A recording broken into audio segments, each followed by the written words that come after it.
என் நெஞ்சில் குடியிருக்கும்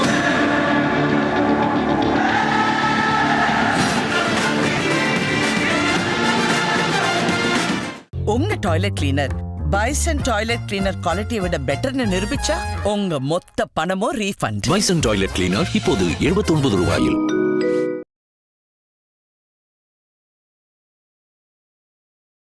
இந்த ட்ரெய்லர்ல ஜனநாயகனை வின் பண்ணிடணும். வியூஸ் வந்து விஜயை விட சிவகார்த்திகேயனுக்கு ஜாஸ்தியா இருக்கு, பராசக்திக்கு ஜாஸ்தியா இருக்குன்னு காட்டுற ஏதோ ஒரு வெறி வந்து இதுல பச்சையா தெரியுது. பேசும்போது நல்லா தான் இருக்கு, இனிப்பா தான் இருக்கு. நான் வந்து விஜய் சார் கூட அண்ணன் தம்பியா தான் இருக்கும், இந்த பொங்கலே அண்ணன் தம்பி பொங்கல் தான் அப்படின்னு நீங்க சொல்றதெல்லாம் நல்லா தான் இருக்கு, கேட்கறதுக்கு நல்லா தான் இருக்கு.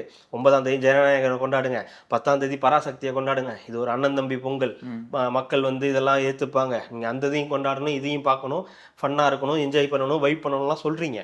ஆனா அந்த பேச்சில் இருக்கிற அந்த உண்மை, அந்த தன்மை இந்த வியூஸ்லேயோ மற்ற இடங்கள்லையோ வெளிப்படலைன்றது தான் உண்மை. ஜனநாயகன் பார்த்தீங்களா, போயிடுச்சு பார்த்தீங்களா, சிவகார்த்திகேயன் பார்த்தீங்களா எப்படி நடிச்சிருக்காரு பார்த்தீங்களா, படத்தில் மியூசிக்கை பார்த்தீங்க. இந்த ப்ரொமோஷனை இதுக்கப்புறம் ஆரம்பிட்டாங்க, ஏற்கனவே ஆரம்பிச்சிட்டாங்க. இந்த ட்ரெய்லர் ரிலீஸ் ஆனோடனே நாம் தமிழர் கட்சியில் இருக்கக்கூடிய 2 பேர் வந்துட்டாங்க இந்த படத்துக்கு வந்து ப்ரமோஷன் பண்ணுறதுக்கு. எதற்காக நீங்கள் வந்து இப்போ இதுக்கு என்னடா ப்ரமோஷன் பண்ணுறாங்கன்னு பார்த்தா அவங்க தமிழுக்காக ப்ரமோஸ் பண்ணுறாங்களாம்.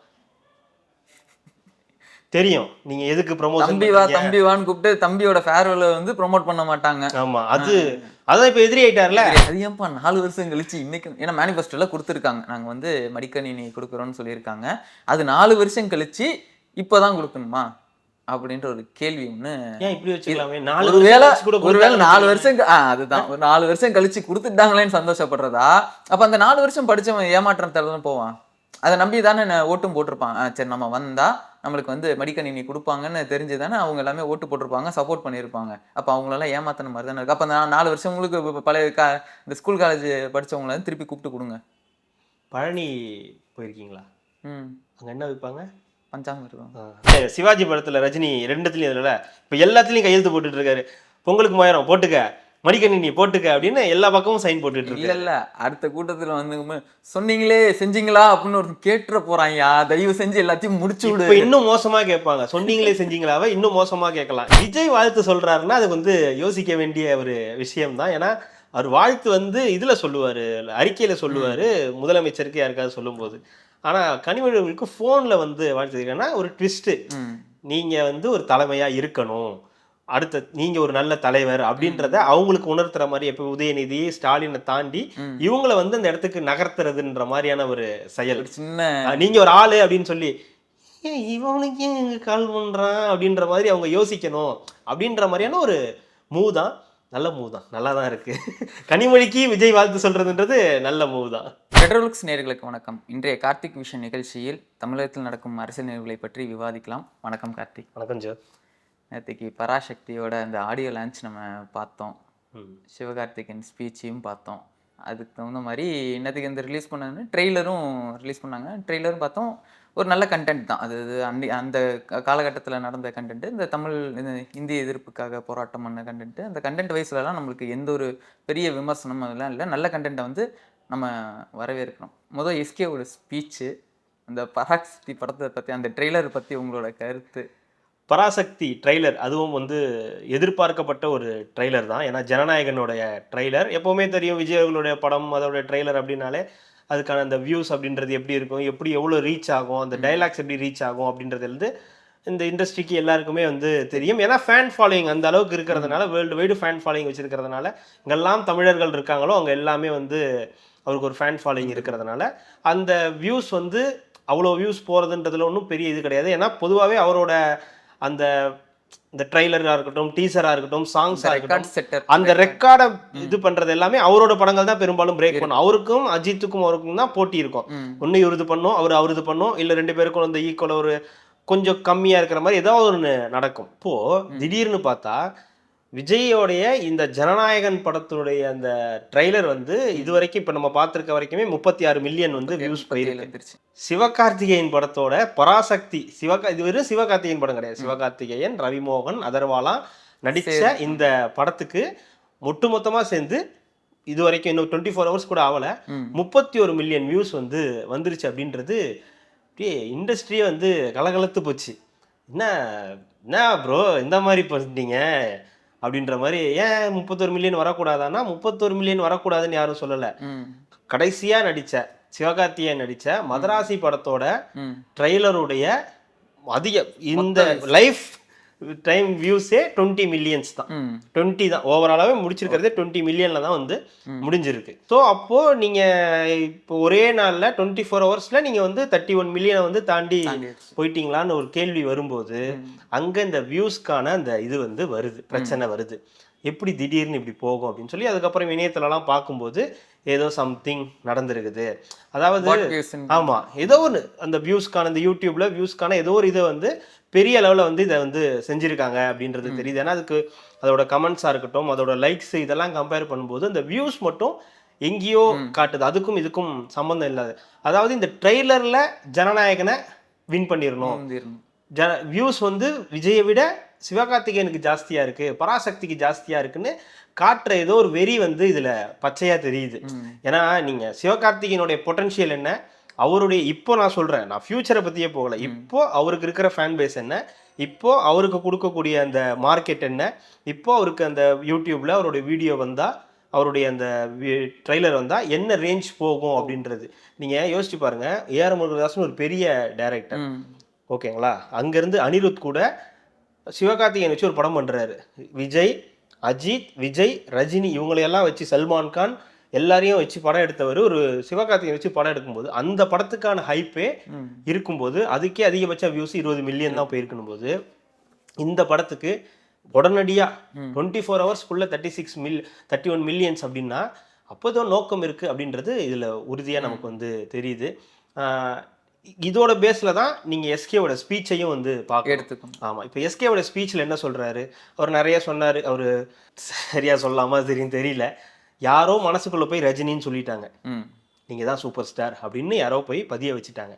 ஏன்னா இப்போது நீங்கள் சமீபமாக ரஜினியோட எல்லா படத்தோடைய ஆடியோ லான்ச்லையும் பார்த்தீங்கன்னா அவர் வந்து ரொம்ப நேரம் பேசுவார். முன்னாடிலாம் கம்மியாக பேசுவார், ஷார்ட் அண்ட் ஸ்வீட்டாக அருமையாக பேசுவார். இப்போல்லாம் எல்லா இதுலேயுமே வந்து கொஞ்சம் ஓவர் டோஸாக பேச ஆரம்பிக்கிறார். அவருடைய ஆடியோ லான்ச்சில் அவங்களோட டைரக்டர்ஸை, ஹீரோயின்ஸை, நடிக்கக்கூடிய ஆட்களை அப்படின்னு எல்லாருமே கொஞ்சம் கிண்டலாக ஜாலியாக, சில நேரத்தில் கொஞ்சம் ஷாக்கிங்காக, சில நேரத்தில் ஓவர் எக்ஸ்பிரஷனாக கொடுத்து, இப்போ கடைசியாக நடந்த கூலி இதெல்லாம் வந்து பார்த்தீங்கன்னா இது நாகார்ஜுனா ஒத்துக்கிட்டாரா அப்படி, இது ஓகே நாகார்ஜுனா ஒத்துக்கிட்டாருன்றது எல்லாருக்கும், அதையே கொஞ்சம் ஓவர் டோஸாக பண்ணது போது எல்லாருக்கும் தெரிஞ்ச விஷயமா இருந்துச்சு. அதே மாதிரி சிவகார்த்திகேயன் அவர்களும் வந்து டாப் ஹீரோ ஆனதுனால ஜெயம் ரவியை பாராட்டுறாரு, அதர்வாவை பாராட்டுறாரு, சுதோ கங்கோராவை பாராட்டுறாரு. அப்படின்னும் போது பாராட்டுறதுல இறங்கிட்டார். கிட்டத்தட்ட அரை மணி நேரம் வந்து அவரே இப்போ பேசுறாரு. ஸோ தான் ஒரு ஹீரோ, தன்னோட படமும் அவர் படமும் தான் போட்டின்ற மாதிரின்றது அவரே ஃபிக்ஸ் பண்ணிட்டார். இதை நீங்கள் எங்கே நோட் பண்ணலான்னா, நான் வந்து ஜெகதீஷ் ப்ரோக்கு கால் பண்ணேன், அவர் சொன்னார் இந்த மாதிரி இருக்குன்னு. இல்லை ஒரு பொங்கலுக்கு 2 படம் வந்தால் என்ன தப்பு, அதெல்லாம் விட நான் சார்கிட்ட பேசி, இல்லை நீங்கள் சார்கிட்ட பேசிக்கிங்க, கிளாரிஃபிகேஷன் மட்டும் கொடுங்க அப்படின்னு சார்கிட்ட சொன்னேன். அவர் அதெல்லாம் ஒன்றும் பிரச்சனை இல்லை, விஷ் பண்ணுன்னு சொல்லிடுங்கன்னு சொல்லி சொன்னார் அப்படின்னு சொன்னாருன்னு. அதெல்லாம் அவர் விஷ் பண்ணுவார், அதிலலாம் ஒரு பிரச்சனையும் கிடையாது. நீங்கள் கோட் படத்துக்காக கால் பண்ணப்போ அவர் வந்து விஷ் பண்ணதான் நீங்கள் சொன்னது எல்லாமே சூப்பர் தான். ஆனால் இந்த இடத்துல யோசிச்சு பாருங்க, நம்ம படமும் வருது, இது உங்க படம் இல்லை, அவர் படமா தானே இப்போ அவர் எடுத்துக்கிட்டார். சிவகார்த்திகேயன் அவர் படமா இதை எடுத்துக்கிட்டாரு. நீங்க ரவிமோகன் ஃப்ரண்ட்ல ஃபர்ஸ்ட் போடுறீங்க, ஆனா இது படமா சிவகார்த்திகேயன் படமா தான் ப்ரொமோட் ஆகுது. அது அப்படிதான் இதை வந்து எடுத்துட்டு போறாங்க. ஸோ அப்ப ஏதோ ஒரு நோக்கம் இருக்குன்றது தெளிவுபடுது. நீங்க பேசும்போது நல்லா தான் இருக்கு, இனிப்பா தான் இருக்கு. நான் வந்து விஜய் சார் கூட அண்ணன் தம்பியா தான் இருக்கும், இந்த பொங்கலே அண்ணன் தம்பி பொங்கல் தான் அப்படின்னு நீங்க சொல்றதெல்லாம் நல்லா தான் இருக்கு, கேட்கறதுக்கு நல்லா தான் இருக்கு. 9ஆம் தேதி ஜனநாயகனை கொண்டாடுங்க, 10ஆம் தேதி பராசக்தியை கொண்டாடுங்க, இது ஒரு அண்ணன் தம்பி பொங்கல், மக்கள் வந்து இதெல்லாம் ஏத்துப்பாங்க, நீங்க அந்த இதையும் கொண்டாடணும், இதையும் பார்க்கணும், ஃபன்னா இருக்கணும், என்ஜாய் பண்ணணும், வைப் பண்ணணும்லாம் சொல்றீங்க. ஆனா அந்த பேச்சில் இருக்கிற அந்த உண்மை, அந்த தன்மை இந்த வியூஸ்லேயோ மற்ற இடங்கள்லையோ வெளிப்படலைன்றது தான் உண்மை. இப்போது நம்ம இப்படி இவ்வளோ பேசிக்கிட்டு இருக்கோம், இது வரைக்கும் இப்போ நம்ம பேசிகிட்டு இருக்க இந்த நொடி வரைக்கும் ஜனநாயகனுக்கு சர்டிஃபிகேட் இன்னும் கொடுக்கல. என்ன சர்டிஃபிகேட்டும் கொடுக்கல. இன்னைக்கு தேதி என்ன 5, படம் 9ஆம் தேதி ரிலீஸு. மினிமம் இன்னைக்கு ஈவினிங்லேருந்து இல்லைனா நாளைக்கு காலையிலேருந்து புக்கிங் ஸ்டார்ட் ஆகணும்.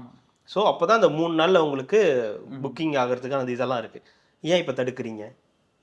சரி, இப்போ இந்த ட்ரைலர்லேயே நீங்கள் சொன்னீங்க ட்ரைலர் எப்படி இருக்குன்னு கேட்டீங்க. ட்ரைலர்லாம் வந்து கட்டெல்லாம் பார்க்கும்போது சூப்பராக இருக்குது, நல்லா இருக்குது, பார்க்குறதுக்கே ஃப்ரெஷ்ஷாக இருக்குது, அந்த பீரியட் ஃபிலிம் எல்லாமே நல்லா இருக்குது. அரசியல் படம் தானே, ஏன் இப்போ ரிலீஸ் பண்ணணும்? நீங்கள் சொல்கிறீங்க பொங்கல் ரிலீஸு அது இதுன்னு, இதுலேயும் ஏகப்பட்ட பஞ்சாயத்து இருக்குது. டெல்லி தான் இந்தியாவா அப்படின்னு கேட்குறீங்க. இந்த காலத்துல இல்ல, 1964 சொல்றீங்க. 64 நடந்தது யாருடைய ஆட்சி? காங்கிரஸ் ஆட்சி. இந்த காங்கிரஸ் ஆட்சிக்கும் அப்போ நடந்த திராவிட முன்னேற்ற கழகத்திற்கும் என்ன மாதிரியான பிரச்சனைகள் இருந்துச்சுன்றது எல்லாருக்கும் தெரியும். இந்தி திணிப்பு, இந்தி எதிர்ப்பு அப்படின்ற அதே மேட்டரை மறுபடியும் இப்போ எடுத்துட்டு வந்து இந்த டைம்ல எலெக்ஷன் டைம்ல எடுத்துட்டு வந்து நிறுத்துறீங்க. இது அவங்களுக்கு பேக் ஃபயர். பேக் ஃபயர்னு சொல்ல முடியாது. இது ஒர்க் அவுட் ஆச்சுன்னா ஓகே.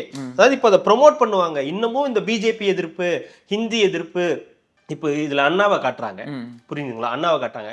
சர்ப்ரைஸா இதுல இன்னும் வேற யாரையாவது கூட காட்டலாம், கருணாநிதி அவர்களை காட்டலாம். அப்போ இது வந்து இப்போ நம்ம சர்பட்டா பரம்பரையில பார்த்தோம் பார்த்தீங்களா, ஒரு ப்ரொமோஷன் மாதிரி இருந்துச்சு பார்த்தீங்களா, கருணாநிதி அவர்களையும் திமுக அவர்களையும் ப்ரொமோட் பண்ற மாதிரி. அது மாதிரியான ஒரு சம்பவம், அந்த மாதிரியான சில விஷயங்கள் இருக்கும். இல்ல அப்படி இருந்தாலும் நம்ம ட்ரெய்லர்லேயே நம்ம பார்த்துருக்கோம், அந்த யங்ஸ்டர்ஸ்க்கான அந்த ஒரு போராட்டம் தான்.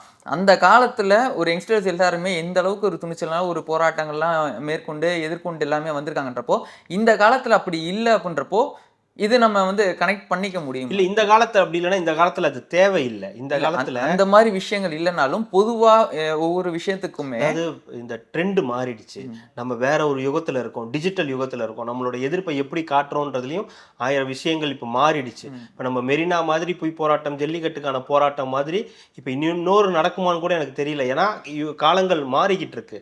டிஜிட்டல்ல அவங்க அங்க இப்போ இல்ல அந்த கல்லூரிக்குள்ள அந்த எலெக்ஷன்ற அந்த ஒரு விஷயமே இப்போ எடுத்துட்டாங்களா? முன்னாடி எல்லாமே இருந்திருக்கு, இப்போ இல்லைன்றப்போ அப்போ இது நம்ம எப்படி பார்க்கலாம்? அதுதான் இப்போ அது வந்து ஒரு பீரியட் ஃபிலிம். நீங்க படமா பாத்தீங்கன்னா பீரியட் ஃபிலிம். பட் ஆனா அது படமா அந்த மாதிரி படமா இருக்குமான்னு தெரியல. ஏன்னா அதுல வந்து நிறைய அரசியல் இருக்கு. அதுல காங்கிரஸ் சம்பந்தப்பட்ட அரசியல் இருக்கு, திமுக சம்பந்தப்பட்ட அரசியல் இருக்கு, திமுக தலைவர்கள் சார்ந்த அரசியல்லாம் அதுல இருக்கு. அதனாலதான் அந்த படத்துக்கு இவ்வளவு ப்ரொமோட் பண்றாங்க. ஒன்றும் இல்லைங்க, இந்த பொதுவாக இந்த பொங்கல் இந்த மாதிரி செலிப்ரேஷன்லாம் வரும்போது பெரும்பாலும் மக்கள் விரும்புகிற படம் அப்படின்றது கமர்ஷியல் படம் தான் பெரும்பாலும் விரும்புவாங்க. ஸோ அப்படி பார்க்கும்போது ஜனநாயகனுக்கு எந்த விதத்துலையும் அது வந்து டிசப்பாயின்மெண்ட் கிடையாது. நீங்க எப்படி எடுத்துக்கிட்டீங்கனாலும் சரி, எந்த மாதிரி படங்கள் இல்ல எந்த மாதிரி படங்கள் விஜய் படங்களை நீங்க கொண்டு போய் நீங்க கொடுத்தீங்கனாலும் அவங்க ரிசீவ் பண்ணிப்பாங்க. அதுக்கு மேல அதுல அவங்களுக்கு எதுவுமே தேவையில்லை. விஜய் இருக்காரு, பாட்டு இருக்கு, டான்ஸ் இருக்கு, ஃபைட் இருக்கு, அவர் பஞ்ச் பேசினார், இவ்வளவுதான். அவங்களோட எதிர்பார்ப்புலாம் அவ்வளவுதான், சிம்பிள். விஜய் வந்து அப்படிதான் இப்படி வச்சிருக்காரு, நம்ம படம் இப்படிதான் இருக்கும் அப்படின்னு தான் ரெடி பண்ணி வச்சிருக்காங்க. அவங்க ஃபேன்ஸுக்கு அதுதான் வேணும். அதை தாண்டி நல்ல கண்டென்ட் இருந்ததுன்னா அவங்களுக்கு வந்து ஹாப்பி. அதுதான் இது ஜனநாயகனும். நம்ம சொல்ற மாதிரி அது கேசரியோ பொங்கலோ களியோ என்னவா வேணா இருந்துட்டு போகலாம். அவங்களுக்கு தேவை விஜய் படம், அதுவும் ஃபேர்வெல்னு வேற சொல்லியாச்சு. அப்ப ஃபேர்வெலுக்கு எப்படியாப்பட்ட படமா இருக்குன்றது தெரியும். அதையும் தாண்டி டைலாக்ஸ் எல்லாம் பயங்கரமா திமுக அட்டாக் பண்ற டைலாக்ஸா இருக்கு. அப்போ திமுக எதிர்ப்பா இந்த படம் நிறைய இருக்கும், நிறைய பஞ்ச் இருக்கும். அப்ப அந்த எதிர்பார்ப்பு ஒரு பக்கம் இருக்கு. அப்போ ஜனநாயகனுக்கு ஈஸியா உங்களுக்கு வியாபாரம் ஆயிடும், ஈஸியா மக்கள்கிட்ட போய் சேர்ந்துரும். ஆனா அதை தாண்டணும். அதை தாண்டி இந்த படம் வந்து இது ஒரு பெரிய படம், பார்த்தீங்களா விஜய்க்கு ஈக்குவலாக நாங்கள் ஒரு படம் பண்ணியிருக்கோம், சிவகார்த்திகேயன் தான் அடுத்து அப்படின்னு ப்ரொமோட் பண்ணுறதுக்காக இந்த படத்தை எடுத்துகிட்டு வந்து இறக்குறாங்க. உங்களுக்கு அவ்வளோ பயம் இல்லைன்னா அந்த தணிக்கை சான்றிதழை கொடுத்துட்டு போக வேண்டியதானே? ஏன் இவ்வளோ டிலே அந்த படத்தோட வசூலையும் வந்து முடக்கணும், அதாவது பராசக்திக்கு மேலே இருக்கு. ஏன்னா விஜய் தனியாக வந்தாலும் சரி, இல்லை ஒரு 3 படம் 4 படம் சேர்ந்து வந்தாலும் சரி, விஜய் படத்துக்கான கலெக்ஷன் தனியாக வந்துடும். என்னன்னா தனியாக வரும்போது அந்த கலெக்ஷன் பயங்கரமாக இருக்கும், ஒரு பெரிய நம்பரில் இருக்கும். அது இண்டஸ்ட்ரிக்கு ஒரு நல்ல விஷயமா இருக்கும். ஒரு பெரிய நம்பரில் படம் பண்ணியிருக்கு, இவ்வளோ கோடியில் படம் பண்ணியிருக்கு அப்படின்னு தியேட்டருக்காரங்களுக்கும் பிரச்சனை கிடையாது. ஆனால் இப்போ 2 படமாக வரும்போது ஓகே தான், ஒன்றும் பிரச்சனை கிடையாது. ஏன்னா ஸ்க்ரீன் வந்து ஸ்ப்ளிட் ஆகும், அவ்வளோதான். என்ன ஈக்குவல் ஸ்ப்ளிட் பண்ணிங்கன்னா ஓகே. விஜய்க்கு கம்மியாகவும் சிவகார்த்திகேயனுக்கு அதிகமாகவும் கொடுத்தீங்கன்னா அங்கே ஒரு பிரச்சனை வரும், அது தேவையில்லா சிக்கலை உருவாக்கும். நீங்கள் என்ன பண்ணீங்கன்னாலும் பராசக்திக்கு போகிறவங்க போக தான் போகிறாங்க. யாரும் 2 படம் இருக்கிறதுனால பெரிய லீவ் இருக்குது, 10 நாளைக்கு மேலே லீவ் இருக்கு, கிடையாது, கண்டிப்பாக பார்ப்பாங்க. ஃபர்ஸ்ட் சாய்ஸ் ஜனநாயகன் தான். அதை முடிச்சுட்டு தான் பராசக்திக்கு போவாங்க. ஆனால் இங்கே இருக்கிற இணைய கூலிகள் என்ன பண்ணுவாங்க, ஜனநாயகன் பார்த்தீங்களா போயிடுச்சு, பார்த்தீங்களா சிவகார்த்திகேயன் பார்த்தீங்களா எப்படி நடிச்சிருக்காரு, பார்த்தீங்களா படத்துல மியூசிக்கை பார்த்தீங்க, என்னன்னே தெரியாம எடுத்துட்டு வந்து இந்த படத்தை ப்ரொமோட் பண்ணுவாங்க. அதுக்கு இந்த ப்ரொமோட் பண்றதை நீங்க எங்க வரீங்கன்னு தெரியும். இந்த ப்ரொமோஷனை இதுக்கப்புறம் ஆரம்பிட்டாங்க, ஏற்கனவே ஆரம்பிச்சிட்டாங்க. இந்த ட்ரைலர் ரிலீஸ் ஆனோடனே நாம் தமிழர் கட்சியில் இருக்கக்கூடிய 2 பேர் வந்துட்டாங்க இந்த படத்துக்கு வந்து ப்ரமோஷன் பண்றதுக்கு. எதற்காக நீங்க வந்து இப்போ இதுக்கு என்னடா ப்ரமோஷன் பண்றாங்கன்னு பார்த்தா அவங்க தமிழுக்காக ப்ரமோட் பண்றாங்களாம். தெரியும் நீங்க எதுக்கு ப்ரமோஷன் தம்பிவான்னு கூப்பிட்டு தம்பியோட ஃபேர்வெல் வந்து ப்ரோமோட் பண்ண மாட்டாங்க. ஆமா, அதான் இப்ப எதிரி ஆயிட்டார்ல அவரு. எப்படி திராவிடத்தை இது பண்றாரு, ஆனா இது திராவிட படம் கிடையாது. ஆனா அடிப்பாங்க, ஜனநாயகனை போட்டு அடிப்பாங்க, அதுதானே இயல்பு. அதான் நான் சொல்றேன், நீங்க அடிக்கதான் ஒருத்தன் வந்து வளர ஆர்வான். நீங்க எல்லாரும் சேர்ந்து அடிக்கணும்னு பாக்குறீங்க, அடிங்க. ஆனா வளர்றதா அது உங்களுக்கு தான் ஆபத்து. நீங்க கம்முன்னு நீங்க விட்டுட்டு போனாலும் தெரியாது. ஆனா நாங்க அடிக்கிறோன்ற பேர்ல ஒரு பக்கம் ட்விட்டர்ல இணையத்துல எல்லாத்துலயும் போட்டு அடிக்கிறது, இன்னொரு பக்கம் இந்த மாதிரி படங்களை சிவகார்த்திகேயன் வச்சு ட்ரை பண்றது, இது எல்லாமே அவருக்கு தான் வெளிச்சம். இதுவே தெரிஞ்சிருது ஆதரவு அவங்களுக்குன்றது. ஆமா, இது பச்சையா தெரியுது. இதுலயே நீங்க இதெல்லாம் வேணாம். ஏங்க நீங்க என்ன சொல்றீங்க உங்க மேடையில? திரைப்படத்தை பார்த்தவர்கள நாங்க ரசிகர்கள் கிடையாது, நாங்க ரசிக்க கூட்டங்கள் கிடையாது. அப்புறம் என்ன இதுக்கு வந்து இந்த படத்துக்கு பராசக்திக்கு நீங்க வந்து இவ்வளவு சப்போர்ட் பண்ணணும், ட்வீட் போடணும். இப்ப நீ எப்படியா இருந்தாலும் ஜனநாயகன் கேவலமா இருக்குன்னு தான் சொல்ல போற. இதுல எதுவும் புதுசா சொல்ல போறியா? கிடையாது. பராசக்தி ஆஹா ஓஹோ சிவகார்த்திகேயன் பிச்சிட்டாரு பின்னிட்டாரு அப்படின்னு தான் சொல்ல போறீங்க. இதெல்லாம் எல்லாருக்கும் தெரிஞ்ச விஷயம்தான். இதனாலலாம் ஜனநாயகனை முடக்கவோ விஜய் அவர்களை வந்து இது பண்றதுவோ முடியாது. அதோட அந்த இதுவே ரேஞ்ச் வேற. ஆனா இவங்க அதை ட்ரை பண்ணுவாங்க. சரி, அப்புறம் அவங்களுக்கு கொடுத்த வேலையை அவங்க செஞ்சுதானே ஆகணும் அப்படின்றதுனால அது நடக்கும். தணிக்கை சான்றிதழ் இன்னும் கொடுக்காதது வந்து ஒரு பெரிய பிரச்சனை தான். அவங்க நீதிமன்றத்துக்கு போகலான்னு சொல்லி பேசிக்கிட்டு இருக்காங்க. அப்படி நடந்தாலும், அப்படி நடந்து அந்த படம் வரணும்னா அதுக்கு இன்னும் பயங்கரமான ஹைப் ஆயிடும். அது ஆபத்து இவங்களுக்கு தான். அதே நேரத்தில் பார்த்தீங்கன்னா விஜய் ரசிகர்களும் சரி இல்லை தாவேக்கா தொண்டர்களும் சரி, இந்த படம் வந்ததுக்கப்புறம் நம்மளுக்கு போட்டியாக வருதுன்றப்போ ஒரு பொறாமை இல்லாமல், ஒரு போட்டின்றது இல்லாமல், நம்மளுக்கு நார்மலாக தெரியும் என் படம் தான் பெருசு உன் படம் தான் பெருசுன்னு அடிச்சுக்குவாங்க. உன் படம் வருதுன்றப்போ அதுவும் இந்த போட்டிக்காக விடுறன்றப்போ இந்த அடிக்கல அந்த மாதிரிலாம் எதுவுமே இல்லாமல் ஒரு நல்ல கண்டென்ட்டு, அதை நாங்கள் கண்டென்ட்டாக அப்படியே பார்க்குறோன்றத ரொம்ப அமைதியாக, அதாவது ஒரு தப்பான ஒரு போர்ட்ரேட்லாம் எதுவுமே பண்ணாமல் அமைதியாக இருக்கிறத எப்படி பார்க்கலாம்? ஜனநாயகன் வந்து என்ன மாதிரியான கண்டென்ட்னு எல்லாருக்கும் தெரியும். பட் அதில் வினோத் என்ன பண்ணியிருக்காருன்றதை தான் நம்ம பார்க்கணும். இது பகவந்த் கேசரியோட ரீமேக்காகவே இருந்தாலும் இதில் கடைசியாக வர சில சீன்ஸ் எல்லாம் பார்க்குறது, இந்த ட்ரோன் ஷாட்ஸ், இது ஏதோ நடக்கிறதெல்லாம் பார்க்கும்போது வேற ஏதோ அவர் ஒன்று பண்ணியிருக்காரு, வினோத் ஒன்று பண்ணியிருக்காருன்னு ஒன்று தோணுது. அதனால் இது வந்து ஒரு கமர்ஷியல் படம் தான், அது நல்ல இது இருக்குன்றது தான். பராசக்தி ஒரு கண்டென்ட் ஃபிலிமாக இருக்குன்றது எல்லாருக்கும் தெரியுது. அதனால் பொதுவாகவே ரசிகர்கள் அப்படிதான். அவங்களுக்கு பிடிச்சிருந்தா யார் படமாக இருந்தாலும் ரசிப்பாங்க. அதுக்கு உதாரணம் இப்போ சிறைன்னு ஒரு படம் வச்சு, விக்ரம் பிரபு படம் ரொம்ப சூப்பராக இருந்துச்சு. அதையும் மக்கள் வந்து கொண்டாடினாங்க. இப்போ அந்த கடைசி படமாக வந்தாலும் இந்த இயரில் ஒரு நல்ல படம் வந்துச்சு அப்படின்னு கொண்டாடுறாங்க. அதனால பராசக்தியும் மக்கள் வந்து ஏற்றுப்பாங்க. நல்லா இருந்துச்சுன்னா, நீங்கள் வந்து அது அரசியல் திணிக்காமல் ஒரு நல்ல உண்மையாகவே நல்ல கண்டென்ட்டாக இருந்துச்சுன்னா எல்லாருமே ரசிப்பாங்க. ஏன்னா ஒரு புது காம்பினேஷன், சிவகார்த்திகேயன் ஜெயம் ரவி அதர்வா அப்படின்னு ஒரு நல்ல காம்பினேஷனாக இருக்குது, ரசிப்பாங்க. அது இவங்களும் விஜய் ஃபேன்ஸும் வந்து அதை வந்து ஏற்றுக்கிறாங்க. ஓகே, படம் நல்லா தான் இருக்குது. அவங்களுக்கு விரும்பாதது என்னன்னா, நீ 14ஆம் தேதி தானே வரேன்னு சொன்னேன், ஏன் இப்போ நீ 10ஆம் தேதிக்கு வர? அப்போ உன்னுடைய நோக்கம் என்னன்றதுனால இது அரசியல் நோக்கத்தினால இது வருது. இதில் சிவா சொல்கிற மாதிரி அப்படி இல்லை, அவர் வந்து இதுக்கு காரணம் கிடையாது அப்படின்னா அது நம்மையே சொல்லிட்டோம். அதுக்கு அவர் காரணம் கிடையாது. அப்படியே ஒரு காரணமாக இருந்தாலும் அவரால் ஒன்றுமே பண்ண முடியாது. இந்த படத்தை இங்கே வேண்டாம் அப்புறமா ரிலீஸ் பண்ணிக்கலாம், 26ஆம் தேதி ரிலீஸ் பண்ணிக்கலாம்னா அவரால் சொல்ல முடியாது. அதில் நிறைய பிரச்சனைகள் இருக்குது. படம் நடிக்கிறது மட்டும்தான் அவங்க வேலை, ரிலீஸ் பண்ணுறது மற்றதெல்லாம் எங்கள் வேலை. அதனால் மக்கள் இந்த கண்டென்ட்டையும் 2 கண்டென்ட்டையும் ஏற்றுப்பாங்க. லீவ் இருக்குது, 2 கண்டென்ட்டையும் மக்கள் பார்ப்பாங்க. எது பெஸ்ட்டுன்றது மக்கள் முடிவு பண்ணிப்பாங்க. அது இல்லாமல் மக்களுக்கு எது பெஸ்ட்டு, அதெல்லாம் அதேமாரி கலெக்ஷன்ஸ் எவ்வளோ, என்ன வியூஸ், இப்போ இந்த ட்ரெய்லர் இதெல்லாம் நடக்குது இல்லையா, ஃபேக் வியூஸ் எல்லாம், இதெல்லாம் மக்களுக்கு தேவையே கிடையாது. அவங்களுக்கு தேவை படம் வருது, அந்த லீவ் டேஸை என்ஜாய் பண்ணுறதுக்கு எந்த படம் பெஸ்ட்டோ, இல்லை எந்த 2 படமும் நல்லா இருந்துச்சுனாலும் பிரச்சனை கிடையாது, மக்கள் கொண்டாடுவாங்க. அதேமாரி டிவிக்கும் சரி விஜய் ஃபேன்ஸும் சரி பராசக்தியெல்லாம் போட்டு அந்த அளவுக்கு அடிக்கல. இணையக்குடிகள் தான் தேவையில்லாமல் ஜனநாயகனை இழுத்து போட்டு தேவையில்லாத சில வேலைகள்லாம் பண்ணிக்கிட்டு இருக்காங்க. அப்படியே இந்த சைடு அரசியலுக்குள்ள வந்துடும். இவ்வளவு நேரம் பேசுனது அரசியல் தான். அரசியல் தான். அது சினிமா அரசியல் இல்ல, சினிமா அரசியல். சினிமா அரசியல். இப்போ நிஜ அரசியலுக்கு நம்ம வந்தோம்னா, இன்னைக்கு 10 லட்சம் பேருக்கு மடிக்கணினி வழங்குறார் நம்ம தமிழக முதல்வர் அன்பே டயானா. ஆமா, அது ஏன்பா 4 வருஷம் கழிச்சு இன்னைக்கு, ஏன்னா மேனிஃபெஸ்டோல கொடுத்துருக்காங்க நாங்கள் வந்து மடிக்கணினி கொடுக்குறோன்னு சொல்லியிருக்காங்க. அது 4 வருஷம் கழிச்சு இப்போதான் கொடுக்கணுமா அப்படின்ற ஒரு கேள்வி ஒண்ணு. ஏன் இப்படி வச்சுக்கலாமே, ஒருவேளை 4 வருஷம் அதுதான் ஒரு 4 வருஷம் கழிச்சு கொடுத்துட்டாங்களேன்னு சந்தோஷப்படுறதா? அப்ப அந்த 4 வருஷம் படிச்சவன் ஏமாற்றம் தரதான் போவான். அதை நம்பி தானே ஓட்டும் போட்டிருப்பான். சரி நம்ம வந்தா நம்மளுக்கு வந்து மடிக்கணினி கொடுப்பாங்கன்னு தெரிஞ்சு தானே அவங்க எல்லாமே ஓட்டு போட்டிருப்பாங்க, சப்போர்ட் பண்ணியிருப்பாங்க. அப்போ அவங்களெல்லாம் ஏமாத்தின மாதிரி தானே இருக்கு. அப்போ அந்த 4 வருஷம் உங்களுக்கு பழைய இந்த ஸ்கூல் காலேஜ் படிச்சவங்கள திருப்பி கூப்பிட்டு கொடுங்க. பழனி போயிருக்கீங்களா? அங்க என்ன வைப்பாங்க? பஞ்சாமிர்தம். அவ்வளவுதான். இல்ல விளையாடுறீங்களா? அது இது பென்ஷன் இல்ல, எங்க முதலமைச்சரை பார்த்தா உங்களுக்கு என்ன எப்படி தோணுது? இல்ல துணை முதலமைச்சரை பார்த்தா உங்களுக்கு எப்படி தோணுது? 4 வருஷம் படிச்சவங்களுக்கு முன்னாடி கூட்டு வந்து கொடுப்பாங்களா? இப்ப அதே மாதிரி தானே ஓய்வூதியம், அந்த மகளிர் தொகைன்னா பழைய இல்ல நாங்க கொடுக்கல, பேலன்ஸ் இருக்கிறத நாங்க கொடுக்குறோன்ற மாதிரி ஒண்ணு வருதுன்னா அப்ப இதுவும் நீங்க கொடுக்கணும்ல. வந்தா தானே, வரல. 10 லட்சம் பேருக்கு மடிக்கணினி, பொங்கலுக்கு 3000 ரூபா, பழைய ஓய்வூதிய திட்டத்துக்கு பதிலாக புதிய ஓய்வூதிய திட்டம் அப்படின்னு திடீர்னு சாயுதான் உடையுதான்னு வடிவேல் சொல்ற மாதிரி செக்லிஸ்ட்ல செக் பண்ணிட்டு ஆமா. வராங்க. இல்ல சிவாஜி படத்துல ரஜினி ரெண்டுத்துலயும் இல்ல இப்ப எல்லாத்துலயும் கையெழுத்து போட்டுட்டு இருக்காரு. பொங்கலுக்கு 3000 போட்டுக்க, மடிக்கணினி போட்டுக்க அப்படின்னு எல்லா பக்கமும் சைன் போட்டுட்டு இல்ல இருக்காரு. இல்ல அடுத்த கூட்டத்துல வந்து சொன்னீங்களே செஞ்சீங்களா அப்படின்னு ஒரு கேட்டுற போறாங்கயா, தயவு செஞ்சு எல்லாத்தையும் முடிச்சு விடு. இப்ப இன்னும் மோசமா கேட்பாங்க. சொன்னீங்களே செஞ்சீங்களாவை இன்னும் மோசமா கேட்கலாம். நீங்க யோசிச்சு பாருங்க, பழைய ஓய்வூதிய திட்டம் புதிய ஓய்வூதிய திட்டமா கொடுத்துருக்கீங்க. அரசு ஊழியர்கள்லாம் ஹாப்பி ஆயிட்டாங்க. அது இன்னும் நடைமுறைப்படுத்த வேண்டிய கட்டாயம் ஒரு பக்கம் இருக்கு. இது நீங்க பண்ண முடியுமா, இல்ல அடுத்து வர ஆட்சி பண்ண போதா அப்படின்னு பல கேள்விகள் இருக்கு.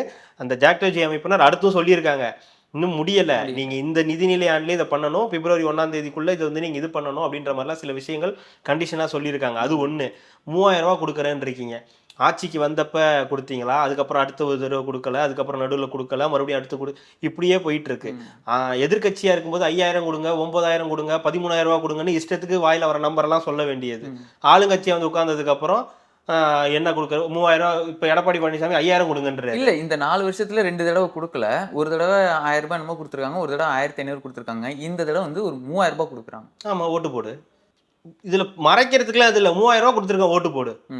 2.2 கோடி அட்டைதாரர்கள் இருக்காங்க, ரேஷன் அட்டைக்காரங்க இருக்காங்க, எல்லாருக்கும் 3000 ரூபாங்க. அப்படின்னா என்ன அர்த்தம், நேரடியா நீ வந்து ஓட்டு போடு. அதுதான் இது நம்ம ஊர்ல பெரிய கலாச்சாரமே மாறிடுச்சு. இந்த மாதிரி பொங்கல் டைம்ல இந்த தேர்தல் எலெக்ஷன் வந்துருச்சுன்னா என்னென்னலாம் முடியுமோ எல்லாமே பண்ணிடுங்க. இப்போ 3000 ரூபாய் எல்லா இதுக்கும் வந்து 3000 ரூபாய். இப்போ எல்லாத்தையும் மறந்துடுவாங்க மக்கள்.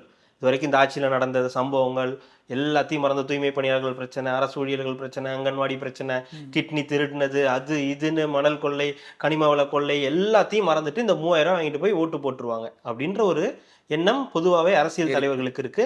அதில் இந்த ஆட்சியில் இருக்கிறவங்களுக்கும் வந்து இருந்ததுல ஒன்றும் பெரிய இல்லை, இருந்ததுல ஒன்றும் ஆச்சரியப்படுறதுக்கு இல்லாம போயிருந்தாதான் ஆச்சரியப்பட்டிருக்கணும். ஒருவேளை இந்த 3000 ரூபாய் கொடுக்கலன்னு வச்சுங்களேன், அது ஒரு வகையான அரசியலா மாறி இருக்கும். இல்ல கொடுக்காம விட்டுருந்தா என்ன நடந்திருக்குன்னா, கஜானா காலி, எப்படி நிதிநிலை தயாரிக்க போறாங்க, இந்த பட்ஜெட் எப்படி பண்ண போறாங்கன்ற ஒரு கேள்வி இருந்திருக்கும். ஆனா இப்போ வந்து கொடுத்துட்டாங்க, எல்லாருக்கும் 3000 ரூபாய் அறிவிச்சுட்டாங்க. ஓய்வூதியதாரர்களுக்கு புதிய நிதி திட்டம் அறிவிச்சுட்டாங்க. இன்னொன்னு என்ன சொன்னீங்களே, மடிக்கணினி திட்டம், மடிக்கணினி திட்டமும் வந்து வாக்குறுதி கொடுத்த வாக்குறுதியை நாங்க வந்து கடைசியாவது நிறைவேற்றிட்டோம் அப்படின்றாங்க. நீங்க கேட்டது சரியான கேள்வி. இதுக்கு 4 வருஷத்துக்கு முன்னாடி கொடுக்காதவனுக்கு என்ன பதில்னா ஒன்றும் கிடையாது. நீ திருப்பதி போய் லட்டு வாங்கி சாப்பிட்டாலும் சரி, பழனி போய் பஞ்சாமிர்தம் வாங்கி சாப்பிட்டாலும் சரி, இல்லை பழனிக்கே பால் காவடி எடுத்தினாலும் சரி, கிடைக்காதுன்னா கிடைக்காது. இப்போ உள்ளவங்களுக்கு கொடுக்க ஆரம்பிச்சிருக்காங்க. அப்பட்டமான ஒரு தேர்தல் நடைமுறை தான். தேர்தலில் ஓட்டு வாங்கணும், இந்த தடவை உறுதியா ஜெயிக்கணும். அதனால இந்த 4 வருஷம் போனதெல்லாம் மறந்துடுங்க. இது வரைக்கும் என்ன நடந்துச்சுன்னு எல்லாத்தையும் மறந்துடுங்க. இப்போ நாங்கள் ஃப்ரெஷ்ஷாக உங்களுக்கு வந்து எல்லாமே கொடுக்குறோம். ஏன்னா உங்களுக்கு இந்த டைம்ல பண்ணும்போது தானே ஞாபகம் கூட கிடையாது, கடைசி 3 மாசம் தான் கணக்கு, அது 4 மாசம் கூட கிடையாது. அதுதான் இப்போ நீங்க யோசிச்சு பாருங்க, இதுக்கு முன்னாடி நடந்த சம்பவத்தை எல்லாத்தையும் உங்களுக்கு வாஷ் அவுட் ஆயிடும், எல்லாமே மறந்துடும். ஏன்னா நமக்கு ஒரு மறதி தானே, நமக்கு ஒரு வியாதி இருக்கு இல்லையா, அந்த மக்கள் அந்த மறந்தோடனே அடுத்த சம்பவங்கள் வர ஆரம்பிச்சோம். இப்போ பார்த்தீங்களா, முதலமைச்சர் 3000 ரூபா கொடுத்தாரு அப்படின்னு சொல்லி விவாதத்தெல்லாம் உட்காந்து பேச ஆரம்பிச்சிருவாங்க. நாங்கள் சொன்ன வாக்குறுதியை நாங்கள் நிறைவேற்றிட்டோம், இன்னும் எங்களுக்கு அடுத்த 5 ஆண்டு கொடுத்தீங்கன்னா நாங்கள் இன்னும் சொன்ன வாக்குறுதிகளை எல்லாத்தையும் நிறைவேற்றிடுவோம், இப்போ புதுசாக வாக்குறுதிகள் வேற கொடுப்பாங்க, அதையும் நிறைவேற்றிடுவோம் அப்படின்றாங்க. இதுதான் விஷயம். உங்களுக்கு அப்பட்டமா தேர்தலுக்கு முன்னாடி என்னெல்லாம் செய்யணும்னு இது பண்றாங்களோ அது எல்லாத்தையும் நெருக்கடியில கொடுத்துக்கிட்டே இருப்பாங்க. இன்னும் ஏதாவது நெருக்கடி கொடுத்தாங்கன்னா இன்னும் கூட நடக்கிறதுக்கான வாய்ப்புகள் இருக்கு. எல்லா ஆட்சியிலையும் நடக்கிறது, இந்த ஆட்சியிலையும் தொடருது. மக்களுக்கு இந்த தடவை அதிகமான பணம் கொடுத்து ஓட்டை கேட்கறாங்க, வாங்கல கேட்கறாங்க. இதுக்காக இப்போ கொடுத்துருவாங்க, கொடுத்துட்டு அடுத்து வந்து ஆரம்பிப்பாங்க, பிரச்சாரத்தை ஆரம்பிப்பாங்க. இந்த லேப்டாப் மட்டுமே கல்லூரிக்கு மாணவர்களுக்கு கொடுக்கறதா சொல்லியிருக்காங்க. அதிமுக பீரியட்ல வந்து ஸ்கூல் படிக்கும் போதே கொடுத்துட்டாங்க. இது ஸ்கூல் படிக்கும் போதே கொடுத்தா அவங்களுக்கு இன்னும் ஒரு என்னன்னா அவங்கள ஸ்கில்ஸ் வந்து டெவலப் பண்றதுக்கு ஒரு நல்ல விஷயமா இருக்கும்.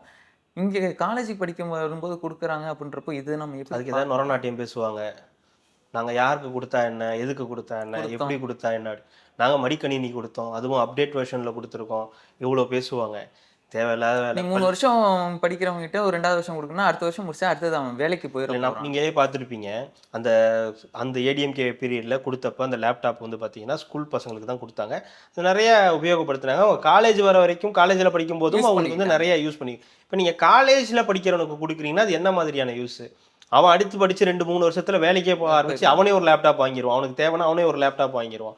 அந்த அளவுக்கு வந்து இப்போ நான் இஎம்ஐ ஆப்ஷனை சொல்றேன், வாங்கிடுவானா உடனே 50,000 கொடுத்து வாங்க காலேஜ் மாட்டான். படிக்கிறவங்களுக்கு ஒரு எக்ஸ்ட்ரா ஒரு விஷயம் என்னன்னு பார்த்தோம்னா, இந்த பார்ட் டைம் ஜாபோ அது ஏதோ போகலாம். ஒரு இன்கம்ன்றது ஒண்ணு ஜெனரேட் இருக்கு. பண்ணலாம், இது பண்ணலாம். அவங்களுக்கு தேவையானது அவங்க நிவர்த்தி பண்ணிக்கலாம். பட் ஆனா இது ஸ்கூல் இயர்லி பீரியட்லயே நம்ம குடுத்தாங்கன்னா, இன்னும் அவங்க ஸ்கில்ஸ் ரீதியா டெவலப் பண்றதுக்கு அது நல்லா இருக்கும். அடுத்த ஆட்சி வந்தா மறுபடியும் ஸ்கூல்ல இருந்தே கொடுக்க ஆரம்பிக்கலாம்.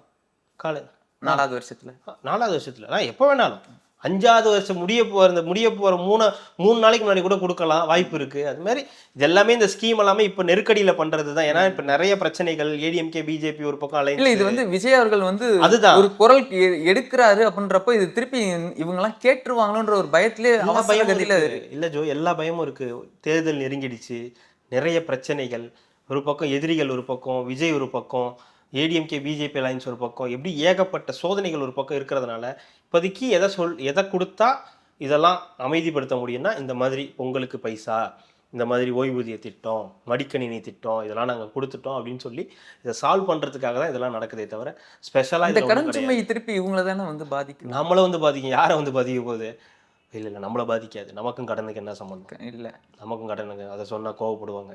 உனக்கும் கடனுக்கு என்ன? உங்கள் அப்பா அம்மா கடன் வாங்கினாங்களா? அந்த கடனை நீ அடைக்கிற? இவன் பேரில் கடன் இருக்கா? உனக்கு அதுக்கு சம்மந்தம் இருக்கா? எனக்கு புரியவே இல்லை. எப்படி நீங்கள் ஒரு பொருளாதார நிபுணர் தான், ஒரு அரசாங்கம் ஒரு கடன் வாங்குதுன்னா அதுக்கான வட்டி, அதுக்கு நடக்க போகிற இந்த வரி விகிதம், இப்போ போட போகிற இப்போ நம்ம கிட்ட தான் புடுங்குறாங்க எல்லாம் பண்ண போறீங்கன்னா, இன்க்ரீஸ் பண்ணுறீங்கன்னா அந்த கடனுக்கு எனக்கு சம்மந்தம் இருக்காதா? அப்போ நான் கேள்வி கேட்கக்கூடாது. நீங்கள் என்ன வேணால் எவ்வளோ வேணால் கடன் வாங்குங்க, நாங்கள் அமைதியாக இருக்கணும், என்ன வேணால். இல்லை அவர்லாம் எப்படி இப்படி பேசுகிறாருனே தெரியல. அவர்லாம் ஏடிஎம்கே பீரியடில் வேற மாதிரி பேசினவர். இப்போ இந்த பீரியட் வந்தோன்னா, டிஎம்கே பீரியட் வந்தோன்னா எப்படி அப்பட்டமாக பேசுகிறாரு. அதுலேயும் சொல்கிறதுல கூட ஒரு பொறுமையெல்லாம் கூட கிடையாது. உனக்கு என்ன பிரச்சனை, உனக்கு என்ன கடன் அப்படின்னு அவ்வளோ ஒரு ஃப்ரீ ஹேண்ட்ஸ் இருக்கு. ஆமாம், என்ன வேணால் பேசலாம் நீங்கள். அதே மாதிரி இன்னைக்கு கனிமொழி அவர்களோட பிறந்தநாள், அதுக்கு வந்து தாவேக்கா சைட்லேருந்து கனிமொழி எம்பி அவர்களுக்கு இனிய பிறந்தநாள் வாழ்த்துக்கள். ரெட்ரோலோத்தின் சார் விஜய் அவர்கள் சொன்னாங்க, கலாய்க்கல சொன்னேன். இல்ல தாவேக்கா அவர்கள் சைட்ல இருந்து நம்ம என்னதான் தீய சக்தி திமுகன்னு சொன்னாலுமே தாவேக்கா சைட்ல இருந்து வாழ்த்துக்களும் சொல்லியிருக்காங்க. அமித்ஷா அவர்களும் வாழ்த்துக்கள் சொல்லியிருக்காங்க. இங்கதான் இருக்கு ட்விஸ்ட் அப்படின்ற மாதிரி. கனிமொழி அவர்களுக்கு வந்து ஒரு நல்ல இமேஜ் இருக்கு. பொதுவாகவே பொது தளத்துல அவங்களுக்கு ஒரு நல்ல இமேஜ் இருக்கு. நல்ல ஒரு கலைஞர் அவர்களுக்கு அப்புறம் வந்து அந்த மாதிரியான ஆற்றல் கொண்டவங்க, நல்ல சாதுரியமாக பேசக்கூடியவங்க, சில விஷயங்களை அணுகுமுறையிலே சில நல்ல விஷயங்களை இருக்குது. அந்த மாதிரி நிறைய நல்ல பேரெல்லாம் இருக்கு.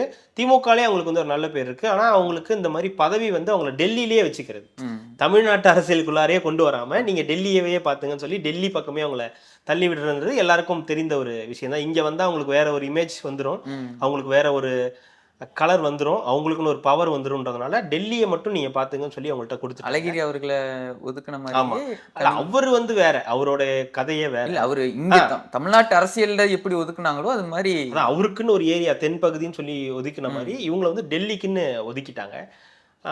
கனிமொழி அவர்களுக்கு வந்து நல்ல ஒரு நாலேஜ் இருக்கு, ஜென்ரலாவே அவங்க படிச்சிருக்காங்கன்னு நிறைய விஷயங்கள் ஒரு பக்கம்.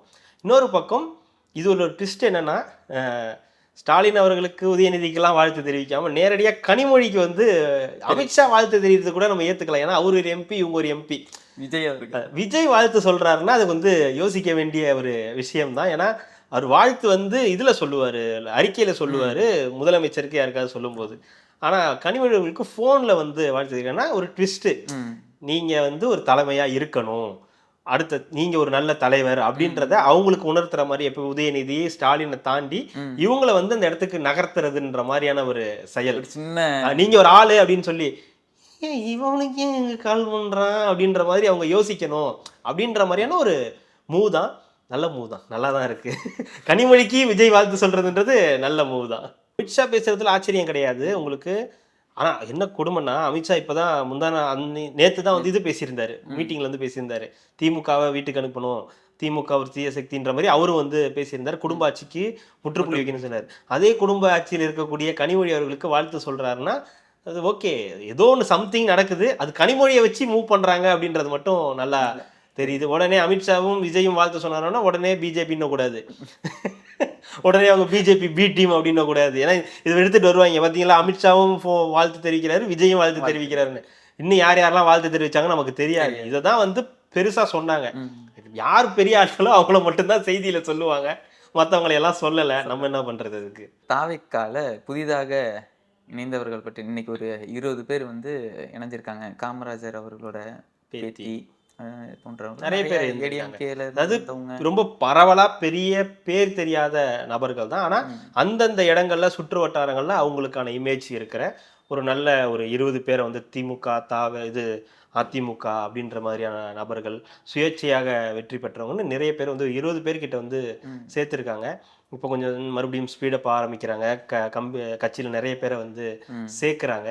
இதெல்லாம் கொஞ்சம் முன்னாடியே பண்ணியிருந்திருக்கலாம், ரொம்ப முன்னாடியே பண்ணியிருந்திருக்கலாம், இன்னொரு 6 மாதத்துக்கு முன்னாடி கூட பண்ணியிருந்திருக்கலாம். ஆனால் இப்போ இதுவும் ஓகே தான். இப்போ சேர்க்கும்போது ஒரு நியூஸ் ஆகுது, நிறைய பேர் வந்து சேர்றாங்க. அதுவும் திமுக அதிமுகலேருந்து வந்து சேர்றாங்க, நிறைய நபர்கள் வந்து சேர்றாங்கன்ற மாதிரியான ஒரு ஸ்ட்ராட்டஜியும் இதில் இருக்குது. ஏன்னா இப்போ தான் எல்லாருக்கும் கேட் ஓப்பன் ஆகுது, வாங்க வாங்க எல்லாரும் வாங்க அப்படின்னு சொல்லி. எப்படி சதுரங்க வேட்டையில் டோக்கன் கொடுப்பாங்க, வாங்க வாங்க இங்கே தான் அப்படின்ற மாதிரி, வாங்க வாங்க எல்லாரும் இங்கே தான் அப்படின்னு சொல்லி அந்த பனையூர் கேட் வந்து இப்போ தான் ஓப்பன் பண்ண ஆரம்பிக்கிறாங்க. ரெகுலராக அங்கே நிர்வாகிகள்லாம் போகிறாங்க அப்படின்றத பார்க்க முடியுது. ஒரு கட்சியாக இப்போ வந்து அவங்க ஆக்டிவாக ஆரம்பிச்சிட்டாங்க. தினமும் வேலை இருக்குது, தினமும் ஏதாவது ஒரு அறிக்கை, தினமும் ஏதாவது ஒரு ப்ரெஸ் மீட் அப்படின்றத ரெகுலர் பண்ணுறாங்க. செங்கோட்டையன் அவருடைய பங்குக்கு ஏதாவது ஒரு விஷயத்தை தொடர்ந்து பேசிக்கிட்டே இருக்காரு. அன்னைக்கு கூட டிடிவி ஓபிஎஸ்லாம் வந்துருவாங்க அப்படின்லாம் வந்துருவார். ஏன்னா அவங்களோட பொதுக்குழு கூட்டம் நடந்திருக்கு, அதுலேயுமே ஒரு சூசகமாக தான் சொல்லியிருக்காங்க. எனக்கு தெரிஞ்சது சூசகம்லாம் இல்லை, ஓப்பனாகவே அறிவிச்சிட்டாரு. தாவேக்கான் மட்டும்தான் அவர் அறிவிக்கல, மற்றபடி அவர் எல்லாமே சொல்லிட்டாரு. நம்ம வந்து ஆட்சி அதிகாரத்தில் பங்குன்னு, யார் ஆட்சி அதிகாரத்தில் பங்குன்னு சொன்னது கேட்கணும். உங்கள் மனங்களில் உள்ள கூட்டணியை நான் வந்து வைப்பேன் அப்படின்ட்டு இருக்காரு. அவங்க மனங்களில் யார் கூட்டணியில் இருப்பான்றது நம்மளால புரிஞ்சிக்க முடியுது. ஏன்னா திமுகவுக்கு போக முடியாது, அது ஒரு மாதிரி கசப்பு. அதிமுகவில் மிக கசப்பு. அதனால தாவேக்காக்கு போறதுதான் ஒரே பெட்டர் ஆப்ஷன் அப்படின்றதுனால அது ஒண்ணு. ரெண்டாவது, பிரிவினைவாத சக்திகளுடன் இனிமே நம்ம வந்து வச்சுக்க கூடாதுனாங்க. பிரிவினைவாத சக்தின்றது பாஜகன்றது எல்லாருக்கும் தெரியும். அதனால பிரிவினைவாத சக்தி கூட வச்சுக்க மாட்டாங்க. அதே மாதிரி எடப்பாடி பழனிசாமி தேவையான அளவுக்கு உப்பு காரம் புளி எல்லாத்தையும் போட்டு ஊத்தியாச்சு. அதனால அவரு கூடயும் போகிறதுக்கான வாய்ப்புகள் கிடையாது. இதெல்லாம் 99% தாவேக்காவுக்கு போறதற்கான வாய்ப்புகள் தான். ஸோ அதனால டிடிவி தினகரன் ஆல்மோஸ்ட் டிவிக்கே லாக் பண்ணிடுச்சு. இன்னும் போய் பார்க்கல. அமித்ஷா இங்கே வந்ததுக்கப்புறம் போய் பார்க்க மாட்டாங்க. அதான் அவங்களுக்கு அப்பாயின்மெண்ட் கேட்டிருந்தாலே தெரிஞ்சிருக்கும். அப்பாயின்மெண்ட்லாம் கூட கேட்கல, அவங்களோட செயற்குழு பொதுக்குழு நடக்குது. அதனால இதுலேயே வந்து ஆல்மோஸ்ட் முடிஞ்சிருச்சு. 99% டிவிக்கே, டிடிவி இவங்க எல்லாமே வந்து டிவிகேக்கு போகிறது தான் உறுதியாக இருக்குது. மேபி ஏதாவது ஒரு % வழக்கம் போல் ஏதாவது மாறுச்சுன்னா அப்போது அவங்க என்டிஏக்குள்ளார வந்தாலும் வரலாம். திமுகவுக்கு போக மாட்டாங்கன்றதை நம்ம நம்பலாம். திமுகவுக்கு போகிறதுக்கான வாய்ப்புகள் மிக மிக மிக மிக குறைவு தான், ரொம்ப கம்மி. கண்டிப்பாக கார்த்திக், நம்ம இன்னொரு நிகழ்ச்சியில் வந்து வேறு விஷயங்களை நம்ம விவாதிக்கலாம். மிக்க நன்றி. நன்றி. என் நெஞ்சில் குடியிருக்கும்